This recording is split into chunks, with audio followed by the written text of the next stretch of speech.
Now, let me move the program along by introducing our most distinguished guest, the Honorable Matia Chowdhury, Minister of Agriculture of Bangladesh. She just told me that the reason she came to this meeting was the fond memory that she has of Dr. Borlaug. And the minister is known locally in Bangladesh as Agni Kayana. Agni Kayana, the daughter of fire, is the way that translates. All her life, she's been a dedicated activist for the welfare of her people, and we're very fortunate to have her with us. Ladies and gentlemen, the Honorable Matia Chowdhury. Minister.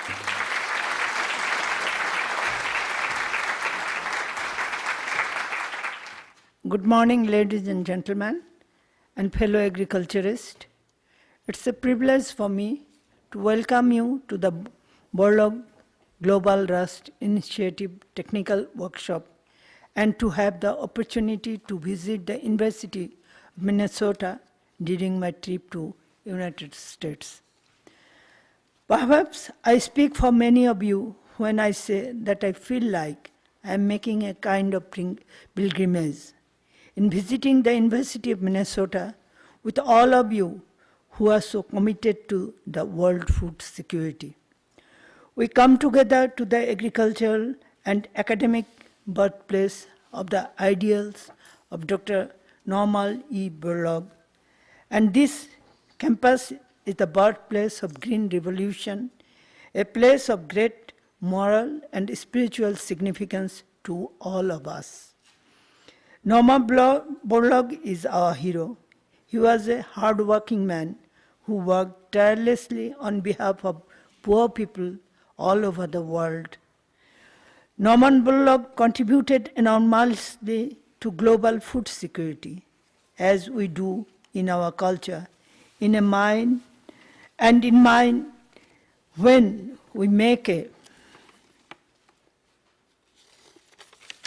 pilgrimage, we rededicate ourselves to the ideals that are represented here, the ideals of hard work and the commitment that all people have the right to food and that no child should go to bed hungry. These were Normal Borlaug's ideals. And from political side, I believe that not only right to food, but access to food and capability to have food, that is also important. Dr. Borlaug visited Bangladesh several times. The rust resistance and dwarfing wheat varieties he developed yielded 3 to 6 times higher. It is said that he saved over 1 billion people in the world. Dr. Normal Borlaug played a pioneering role in introducing wheat in Bangladesh that is suitable for the climate of my country.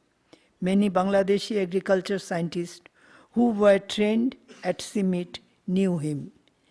I myself had the opportunity to meet him, and he was passionate about what he did. So many of us were encouraged by the scope of his vision for feeding all the world's people. In Bangladesh, we especially liked Normal Borlaug's spirit because he was not easily deterred by challenges, even the challenges of feeding a country as populous as Bangladesh. In Bangladesh, we aspire to ensure food security as well as nutritional security for the entire household. For a country like Bangladesh, the challenges are that we have so little land and so many people to feed. I believe very strongly that the only way we can overcome these challenges is by making the most of all kinds of agricultural technologies and innovations. We must take advantage of agriculture research and educate farmers about the new varieties and new ways of doing things. Bangladesh needs to produce more wheat, but not the wheat of our grandfathers. It is the urgent need that we develop new wheat varieties for Bangladesh with increased resistance to wheat rusts, particularly stem and yellow rusts. It is also important that we develop varieties of crops suitable for vast areas that are prone to biotic stresses like salinity and drought in Bangladesh and other part of South Asia, and temperature tolerant varieties also.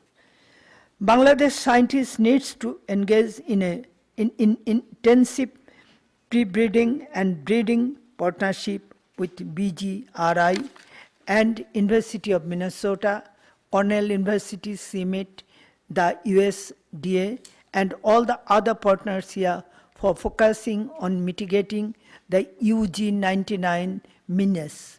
Our coordinated and collaborative efforts will help ensure that the resources-constrained nations of the world have a secure access to food and basic health care. Thank you all. With these few words, I again pay my homage to Dr. Norman Borlaug, to whom all of us, all the poor countries are indebted to. Thank you.